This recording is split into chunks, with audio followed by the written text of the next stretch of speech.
Mes des précieuses et bienvenue sur cette nouvelle vidéo. Aujourd'hui, nous allons parler de la célestine. C'est une pierre donc qui est quand même assez connue. Alors là, j'en ai un petit cristal, je ne l'ai pas en pierre roulée, c'est une pierre, un cristal bleu. Donc, comme son nom l'indique, ça vient de céleste, du ciel. Voilà, la célestine. Donc, elle trouve son origine à Madagascar et son nom vient du latin, donc célestis, donc qui signifie littéralement donc céleste, qui vient du ciel. Donc c'est une pierre, moi personnellement que je trouve très belle et qui est d'une énergie un petit peu comme la calcite, c'est une énergie très douce. Dès l'Antiquité, donc la pierre a été connue pour avoir des pouvoirs étranges. Elle est très prisée par les alchimistes ou encore par les magiciens et à cette époque, les savoirs de cette pierre n'étaient pas partagés, juste en fait partagés juste avec les gens qui étaient mystiques ou qui faisaient des sciences occultes. Donc c'est pour cette raison qu'elle est restée longtemps méconnue par les non-initiés en fait en lithothérapie ou en magie en fait en général. Les Romains, eux, l'utilisaient, enfin, la connaissaient sous le nom de Aqua Aura, maintenant ce nom est réservé en fait à toutes les pierres qui sont fabriquées de façon artificielle. Mais eux, c'était plus en rapport avec l'eau, en fait, hein, l'aura de l'eau. Donc la pierre célestine, donc, chez les Romains, était utilisée soit sous sa forme solide, soit en essence, en élixir ou alors aussi en poudre.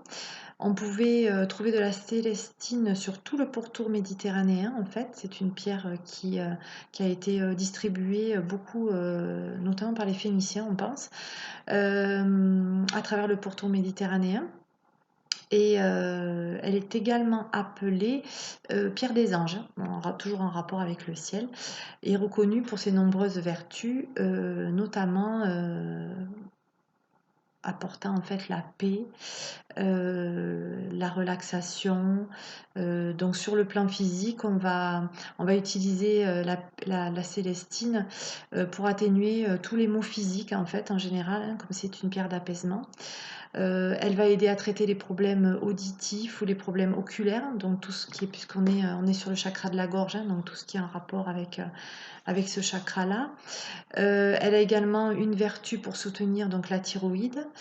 Par ailleurs, la fonction apaisante de la pierre célestine aide à la relaxation musculaire en détendant les muscles dorsaux notamment. Donc là, faut la mettre directement sur le dos quand on a des courbatures par exemple. De plus, son énergie donc, freinerait le vieillissement des tissus. La célestine donc, participe aussi à la disparition des nodules dans les organes et les tissus. Donc ça, moi, je l'ai utilisé. Et, les nodules, des kystes aussi, ça fonctionne assez bien. Elle aide donc au bon fonctionnement aussi des poumons et permet une meilleure respiration. Donc elle est principalement rattachée au chakra de la gorge qui correspond donc au cinquième chakra. Elle travaille aussi sur les troubles liés donc à cet organe, hein, de la gorge.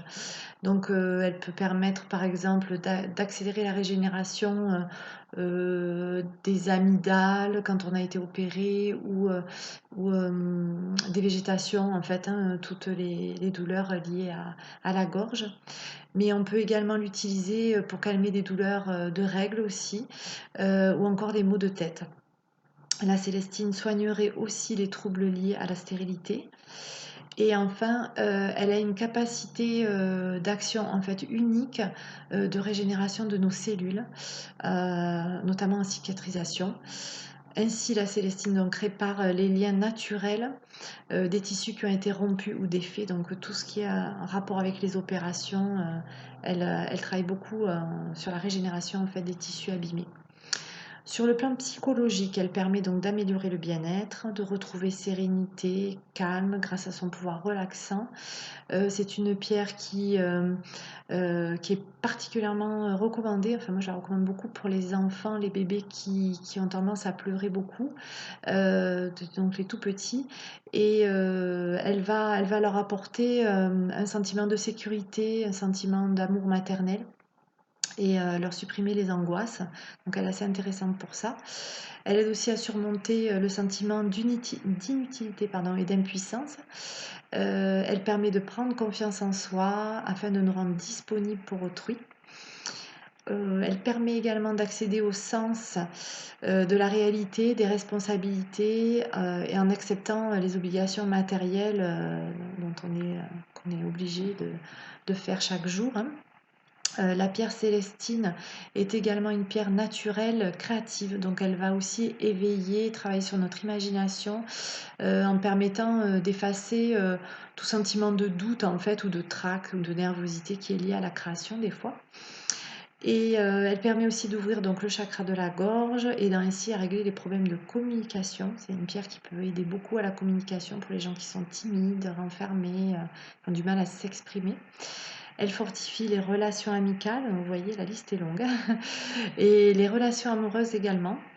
Elle permet d'éviter les conflits. Donc si vous avez, par exemple, vous vivez dans une famille où il y a beaucoup de conflits entre les enfants, entre les parents, les enfants, entre les générations différentes, vous pouvez acquérir une pierre. Alors là, il en faut une grosse, hein, tout ce qui est dans des relations multiples.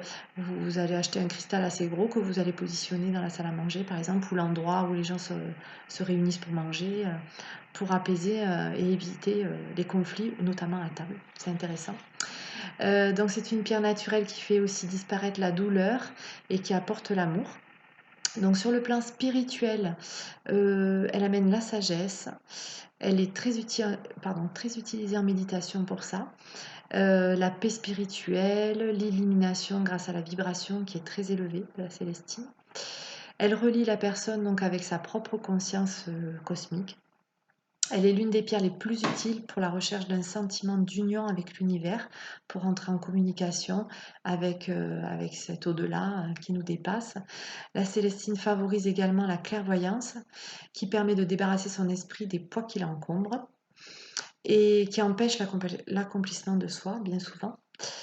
Et enfin, la pierre célestine donc, permet d'aligner les chakras, facilitera aussi les voyages astraux. Et si elle est placée sur le troisième œil, donc correspondant au sixième chakra, donc, plutôt ici, elle permet de se mettre en contact donc, avec les forces divines et universelles, et créant ainsi une paix intérieure très intéressante en fait, si on recherche ça, bien évidemment.